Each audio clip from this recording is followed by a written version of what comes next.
Rebonsoir. L'Europe déjà confrontée au terrorisme, on en a parlé largement au cours de la première partie de Paris-Jaffa, subit d'autres épreuves. L'afflux de migrants accueillis généreusement par l'Allemagne d'Angela Merkel pose problème. Le doute est désormais instillé sur l'identité et l'attitude de certains de ces migrants à la suite d'agressions sexuelles, et des mesures plutôt sévères ont été prises. Julia Ganancia. L'Allemagne durcit sa politique migratoire et certains disent déjà qu'il y aura un avant et un après Cologne. Les reconduites aux frontières des criminels étrangers vont être facilitées, une réforme décidée à la suite des agressions attribuées à des migrants le 31 décembre. C'est une réponse dure mais bonne de l'État à ceux qui, bien qu'ils cherchent ici la protection, croient qu'ils peuvent commettre des délits sans que cela n'ait de conséquences sur leur présence en Allemagne. Les étrangers condamnés à une peine de prison, même avec sursis, pourront ainsi être obligés de quitter l'Allemagne. Jusqu'ici, 2 types de procédures existaient. La plus stricte prévoit que tout étranger condamné à au moins 3 ans de prison soit expulsé dans son pays d'origine si sa vie ou sa santé n'est pas menacée. La seconde prévoit un simple ordre de quitter le territoire s'il a été condamné à 1 an de prison ferme. C'est cette procédure qui sera facilitée pour couvrir aussi les peines avec sursis. Les criminels doivent rendre des comptes de manière conséquente en Allemagne. Pour les criminels étrangers, l'expulsion est l'une de ses conséquences. Au total, plus de 500 plaintes ont été déposées pour des vols et surtout pour des agressions à caractère sexuel commises la nuit de la Saint-Sylvestre à Cologne. Les autorités les attribuent à des migrants originaires du Maghreb et du monde arabe. Depuis, l'Allemagne est plongée dans un virulent débat sur l'accueil des demandeurs d'asile. Devant son homologue algérien, Angela Merkel a réaffirmé son exigence. Les ressortissants algériens déboutés du droit d'asile en Allemagne doivent être renvoyés plus rapidement qu'aujourd'hui dans leur pays. Et du coup, Angela Merkel revient à une posture qu'on connaissait davantage, beaucoup plus habituelle, celle de la fermeté, Julia. Oui, tout à fait, Paul. Depuis les incidents de Cologne, on peut dire qu'Angela Merkel fait clairement marche arrière. Elle qui s'était montrée en tout cas si accueillante, aujourd'hui elle annonce de nouvelles restrictions et elle promet de légiférer sur les suppressions du droit de séjour en cas de délit. Elle est non seulement prise en double contradiction ce soir avec ses propres discours, mais elle est aussi placée en porte-à-faux avec ses propres électeurs. Elle doit assumer le risque aussi d'apparaître comme la personnalité qui aura fourni des arguments à l'extrême droite. Pour quelle raison ? Parce que dès leur déclenchement, souvenez-vous, les autorités allemandes ont tenté de minimiser ces troubles. Ça s'est passé entre le 31 décembre et le 1er janvier, mais l'information, elle est sortie très tard et elles ont ainsi laissé monter en quelques jours un sentiment de rejet qui a mobilisé l'extrême droite comme jamais auparavant. Le chef de la police locale a été limogé, mais à Cologne, une manifestation organisée par Pegida, le mouvement anti-immigration, a donné lieu à des heurts avec les forces de l'ordre. On n'était pas du tout habitué à ce genre de scénario. L'Allemagne est donc divisée, indignée aussi, et elle découvre à quel point la xénophobie pouvait ressurgir des profondeurs de sa société. L'Allemagne, où l'exclusion de l'extrême droite représentait un point de consensus essentiel. C'est certainement une manière de rompre aussi avec un passé qui était très chargé. Donc c'était vraiment un des principes fondateurs de la République fédérale. Angela Merkel a sans doute minimisé les transformations profondes de sa politique d'ouverture en Allemagne. Tout est pourtant parti de bons sentiments, d'excellents sentiments même, mais qui n'ont pas pris en compte le ressac qu'ils pouvaient engendrer. Merci Julia. Et le problème ne peut que s'amplifier tant le nombre de migrants augmente de jour en jour. Jonathan Serrero. Depuis le mois de septembre, le flot des réfugiés venus d'Irak et de Syrie ne cesse d'augmenter sur les côtes européennes. Cette crise migratoire ébranle l'Europe dans ses fondements. L'espace Schengen, qui prévoit la libre circulation des personnes, est fortement remis en question. Non signataire de l'accord, le Royaume-Uni l'accuse d'être responsable du drame humain actuel. Londres juge l'action de Paris insuffisante, notamment à Calais. Résultat, les autorités britanniques ont ordonné la mise en place d'une nouvelle barrière du côté français du tunnel sous la Manche. La migration nette vers la Grande-Bretagne dépasse les 300 000 personnes par an, ce qui n'est pas soutenable. On a besoin de trouver des moyens afin de permettre aux États membres de faire des changements dans les systèmes d'aide sociale qui leur permettront de gérer ce sujet. Sauf que l'Union européenne peine à s'accorder sur ce dossier. L'Allemagne est débordée par l'afflux conséquent des demandeurs d'asile. Des tensions apparaissent entre partisans et anti-migrants. La France s'est-elle engagée à accueillir 24 000 réfugiés, mais l'Hexagone attire moins que ses voisins allemands ou britanniques. Les murs se multiplient dans la partie est du vieux continent, notamment en Hongrie et en Serbie. Des pays comme l'Autriche, la Suède ou le Danemark ont rétabli leur contrôle aux frontières. L'Italie a, elle, réinstallé une barrière à sa frontière avec la France à Vintimille. En Italie, le nombre de migrants en provenance d'Afrique du Nord est le même que l'an dernier pour le moment. Donc pas d'hystérie, mais en même temps pas d'égoïsme. Nous savons que les lois existantes comme la Convention de Dublin sont les lois qui ont ouvert un débat dans notre pays. 3700 personnes ont déjà perdu la vie cette année. Plus d'1 million de personnes ont traversé la Méditerranée. Il s'agit de la plus grosse vague d'immigration vers le vieux continent depuis la fin de la Seconde Guerre mondiale. Pour accueillir toute cette masse de gens, les pays européens ont mis en place des campements de fortune en périphérie des grandes métropoles. Exemple ici à Cergy, ville située proche de Paris. Des bidonvilles créés après qu'au mois de septembre dernier, la photo du corps sans vie du petit Elan ait fait le tour du monde. Et c'est la raison pour laquelle les autorités françaises ont tenu à offrir aux migrants des bâtiments en dur à Calais. Gabriel Nolin. Pour quitter la jungle, des containers. Ce lundi, Calais a ouvert son premier centre d'accueil en dur pour les migrants. 144 personnes, recensées comme étant les plus vulnérables, ont pu s'installer dans ce camp. D'ici à la fin du mois, ces 125 containers devront accueillir 1500 habitants de la jungle. Prise électrique, lits superposés et chauffage, un confort spartiate dont semblent se satisfaire les nouveaux arrivants. Dans la jungle, il fait froid, il y avait de l'eau de pluie. Ici, nous sommes protégés et il fait chaud, c'est vraiment bien. Une initiative dont se félicite la préfecture. Aujourd'hui, la France est capable de proposer à chaque migrant de Calais une solution digne. Donc nous avons une réponse pour chacun des migrants de Calais. Les containers devraient finir d'être aménagés à la fin janvier et d'ici là, chaque jour, c'est 50 nouveaux migrants qui y seront accueillis. La préfecture le précise, ces logements sont provisoires. L'accès au camp est strictement réservé aux habitants recensés et son entrée est garantie par un système d'identification. Donc, il y a un logiciel qui permettra de contrôler les entrées, mais qui n'est pas du tout un logiciel d'empreinte, c'est simplement un logiciel qui prend la forme de la main et qui est validé par la CNIL. La plupart des migrants de Calais veulent aller en Angleterre. Ils sont entre 4500 et 5000 à vivre dans des conditions précaires. Et l'on apprend à l'instant qu'au Danemark, le gouvernement et l'opposition sont mis d'accord pour confisquer les biens des migrants. Cet argent servira à financer leur séjour, à supposer que ces migrants aient encore des biens. Et l'on retrouve, alors pour tenter d'y voir clair dans cette actualité européenne, Christian Mallard, en direct de Paris. On voit bien, Christian, bonsoir, que l'Europe est divisée sur cette question et on voit bien qu'il y a plusieurs attitudes possibles face à cet afflux de migrants. Oui, alors tout à fait. On voit bien aussi qu'à travers la politique, les décisions qui ont été prises par Mme Merkel, c'est toute la question de l'intégration et de la circulation de ces migrants qui est posée ce soir dans l'espace Schengen. C'est évident. Parce que naturellement, on s'aperçoit qu'il y a de plus en plus parmi eux à la fois des délinquants, mais aussi des terroristes. Alors je pense qu'en effet, il y a un risque de voir des conséquences à 4 niveaux. Vous y avez fait allusion dans le reportage tout à l'heure. Il est vraisemblable que des pays voisins de l'Allemagne, par exemple, comme la Pologne, la Tchéquie, la Hongrie, vont renforcer leurs mesures anti-migrants, parce que ce sont des pays qui ne veulent pas d'immigration.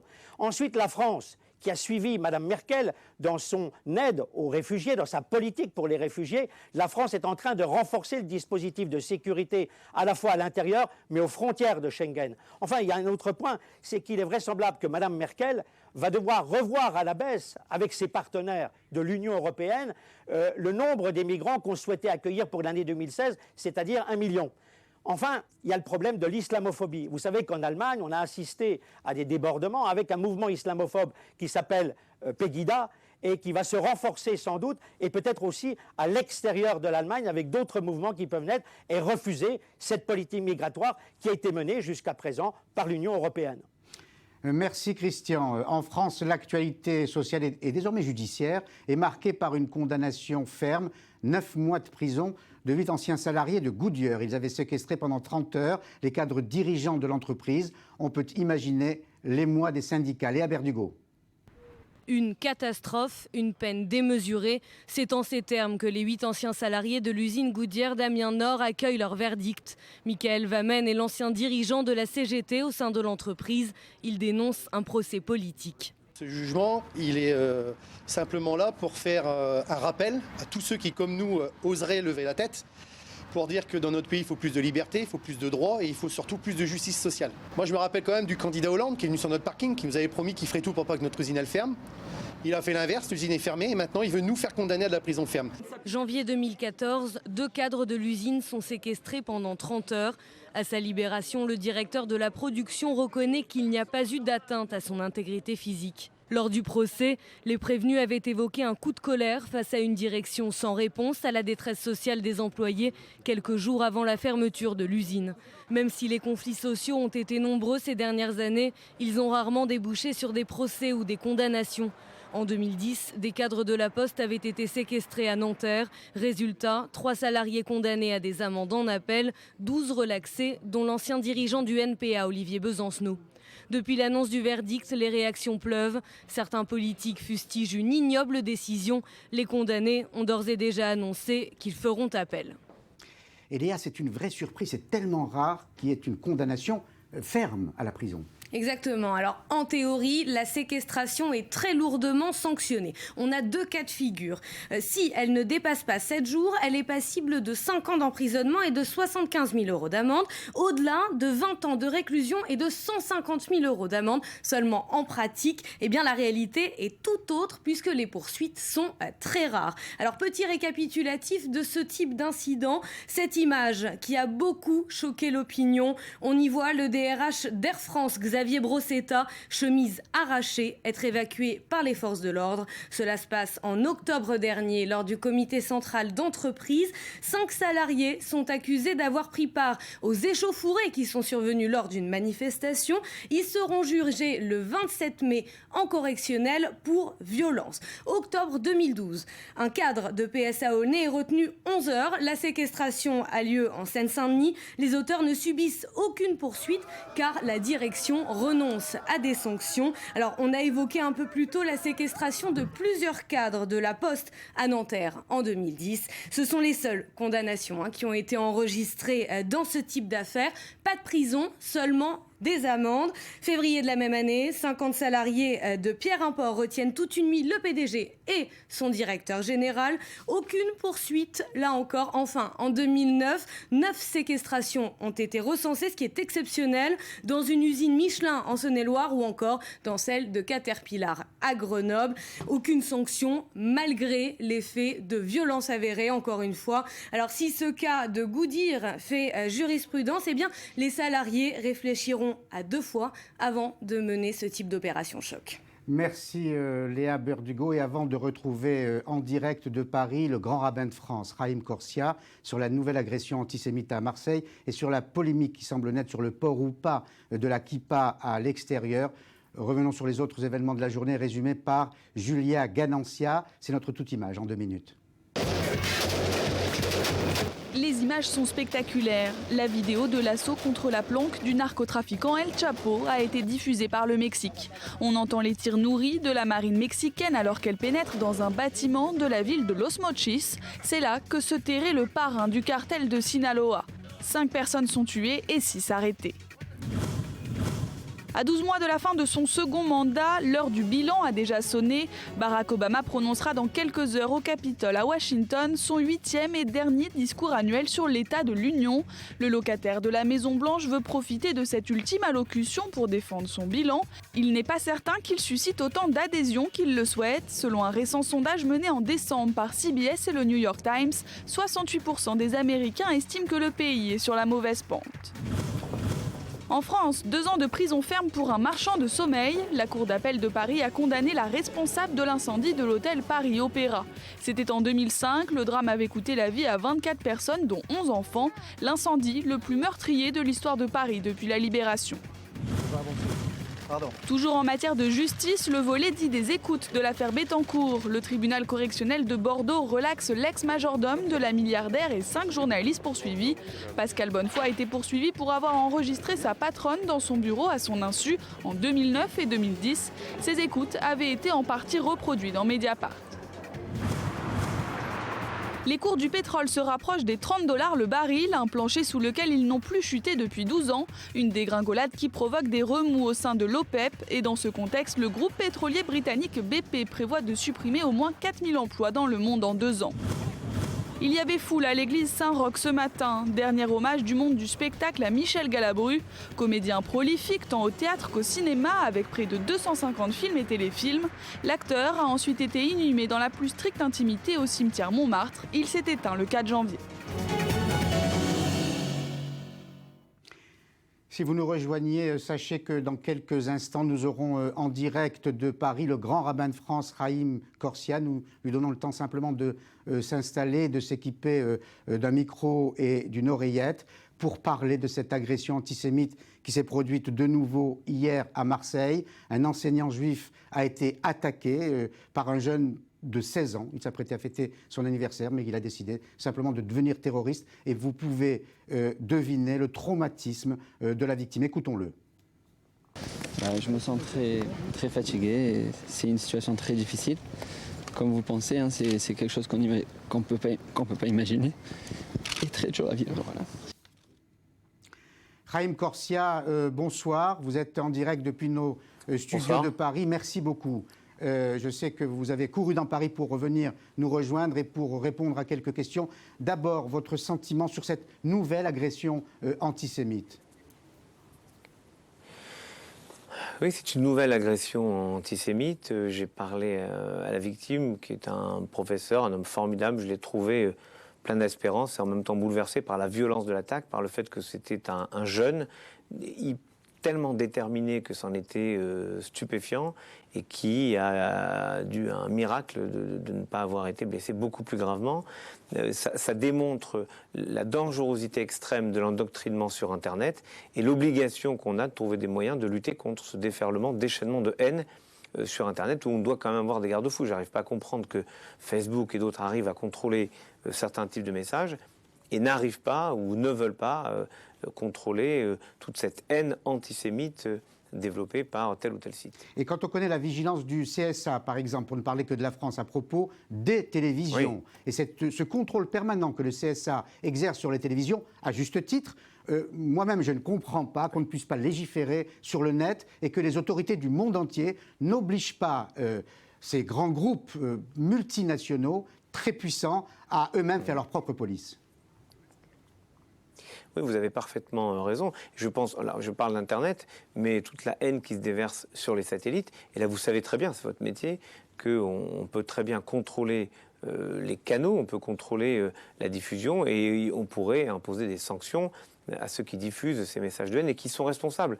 On ne peut pas considérer qu'il y a une irresponsabilité de ceux qui ont armé à leur façon l'arme de cet assassin, parce que c'était un assassin, il a affirmé, c'est terrifiant, à son âge, il a affirmé sa volonté de tuer cet enseignant et ensuite de tuer les policiers qui l'ont arrêté. Donc il y a vraiment une sorte d'absolue violence contre laquelle il n'y a que la solidarité nationale, l'ensemble de la communauté nationale, qui peut se lever et dire pas question. Nous ferons barrage parce que nous serons tous ensemble. Alors, monsieur le grand rabbin de France, il y a une polémique qui a commencé aujourd'hui, qui est partie de Marseille. Le président du consistoire de Marseille a demandé aux Marseillais d'origine juive, de religion juive, de ne pas porter la kippa à l'extérieur pour des raisons évidentes de sécurité. Mais vous-même, vous vous prononcez contre ce type d'attitude. Non, en fait, Zvi Amar, qui est un homme formidable, a lancé un cri d'amour à la population marseillaise. Une façon de dire, mais quoi, vous voulez donc qu'on enlève ce que nous sommes? Vous savez, Marseille est une ville très diverse, il y a des Arméniens, des musulmans, il y a des Juifs, il y a des chrétiens, il y a des orthodoxes, il y a des protestants. C'est une ville de brassage, c'est un port. Et donc, Zvi Amar a lancé ce cri d'amour. Et je dois dire que les réponses ont été extraordinaires. J'ai appelé le consistoire de Marseille qui m'a raconté que des gens appellent de partout en France, et de Marseille aussi, pour dire, écoutez, moi je ne suis pas juif, mais demain, dans mon cabinet, je suis un médecin, je porterai la kippa, en signe de solidarité. Et je demandais, et pas comme une boutade, parce que j'y crois profondément, qu'il y ait un geste citoyen, qu'au prochain match de l'OM, au stade Vélodrome, ce sera l'OM Montpellier, eh bien l'ensemble des supporters viennent avec un couvre-chef. Kippa, pour ceux qui veulent mettre une kippa, un bonnet, une casquette, un chapeau, peu importe. Quelque chose qui dit... Moi, je veux partager cette condition de ceux qui doivent, par la religion, se couvrir la tête. Et il se trouve que la kippa, est quelque chose qui cherche à manifester cet engagement spirituel dans la discrétion. N'oublions jamais, ce n'est pas un signe ostentatoire. C'est la volonté d'être encore plus discret. Maintenant, si on commençait à accepter cette logique de dire, eh bien, on ne va pas porter la kippa, il n'y a plus de fin. Est-ce qu'il faudra aussi que les rabbins se rasent la barbe? Est-ce qu'il faudra... Qu'est-ce qu'on fera ensuite? Donc, je crois important de défendre cette idée parce qu'en le faisant, on défend la France, on défend la laïcité, le modèle laïque de la France. Il n'y a aucune polémique, n'y voyez aucune polémique, il y a simplement une prise de position, un cri d'alerte du président du consistoire de Marseille qui, lui, a en charge cette communauté et ils ont subi 3 attaques récentes à Marseille, donc c'est légitime qu'ils s'inquiètent. Il y a eu des réactions formidables du corps préfectoral, du gouvernement. On attend peut-être la réaction de la population et c'est cette réaction qu'a voulu susciter le président du consistoire de Marseille. Voilà, je comprends bien vos propos et votre attitude. Tout à l'heure, nous parlions longuement du pape François qui vient d'écrire un livre, Le nom de Dieu et miséricorde. Et Caroline Pigosi disait que le pape, au fond, était dans son rôle en plaidant sans arrêt pour la réconciliation. Le grand rabbin est aussi dans son rôle. Mais il y a une réalité qu'on ne peut pas ignorer, ou en tout cas pas sous-estimer. Et je sais que vous êtes très politique et que vous le comprenez. Cette inquiétude, cette forte angoisse de la communauté juive de France, il peut y avoir des symboles, il peut y avoir des réunions collectives très réconfortantes, le temps d'une cérémonie, le temps d'un discours, le temps d'une image, mais quand le jeune est dans la rue, seul dans sa rue, ou cet enseignant qui se fait agresser, que peut-on faire? Et la kippa, pour le coup, devient comme un objet d'alerte pour le terroriste, donc un risque de danger pour une potentielle victime. Oui, Oui, non, mais vous avez parfaitement raison, à la différence près que je suis aussi responsable de la sécurité de cette communauté, avec le président du consistoire, avec le docteur Joël Mergui, avec l'ensemble des institutions, avec le CRIF, l'ensemble des institutions, nous sommes responsables. J'ose vous dire, je parle un peu comme la Bible le ferait, j'ose vous dire que ce sont mes frères que je cherche. Je ne peux pas faire prendre de risques à la communauté juive, mais en même temps, notre solution, notre façon de nous sortir de ce risque, qui est le même partout dans le monde. Regardez, Ankara aujourd'hui a subi un attentat, il y a eu des attentats à Paris, des attentats à Londres, à Madrid, à Jérusalem, partout. Donc la seule façon, c'est de faire corps avec l'ensemble de nos concitoyens. Faire corps, c'est l'union. Il faut être unis pour faire face à cette adversité. Et je crois que quand j'appelle à une solidarité, je dis simplement que, vous voyez, par exemple, il y a une réaction. C'est nouveau. La dernière fois qu'il y a eu une attaque à Marseille, il n'y a eu aucune réaction des gens qui étaient autour. Les agresseurs ont agi seuls, sans que personne ne réagisse, personne n'aille aider la victime, et ils sont partis tranquillement. Là, il y a une réaction, et des citoyens, des Marseillais, se sont interposés. C'est ça qu'il faut essayer de faire en sorte de généraliser, que chacun soit un gardien, un défenseur pour son prochain. C'est cette société que je rêverais de faire. Donc, je ne suis pas que dans mon rôle de dire tout va bien, tout ira bien. Je suis dans une position, oui, vous l'avez dit, politique, qui consiste à dire, sans on abdique et on considère que la menace nous fait reculer et donc on ne peut plus exister en tant que juif dans la société. Donc, ça veut dire que la société française n'existe plus. Soit, c'est pas ce que je crois, soit on défend notre système, qui est un système laïque où on peut vivre sa foi comme on l'entend, et on le fait ensemble, et c'est ça que je prône. J'appelle la France à réincarner le rêve qu'elle a toujours porté. Merci beaucoup, Monsieur le Grand Rabbin, pour cette contribution au débat qui a commencé sur le port de la kippa. On a bien entendu vos propos. Il me reste 30 secondes à peine. D'abord, pour demander pardon à Jean-Philippe Lusty qui devait intervenir en direct de Marseille pour nous présenter sa nouvelle émission sport. 21h10, heure de Paris pour le sport décrypté par Jean-Philippe Lusty. Et dans quelques secondes, c'est Daniel Atlan qui vous présentera le 20h en direct de Jaffa après ce Paris-Jaffa. Bonne soirée sur I24 News.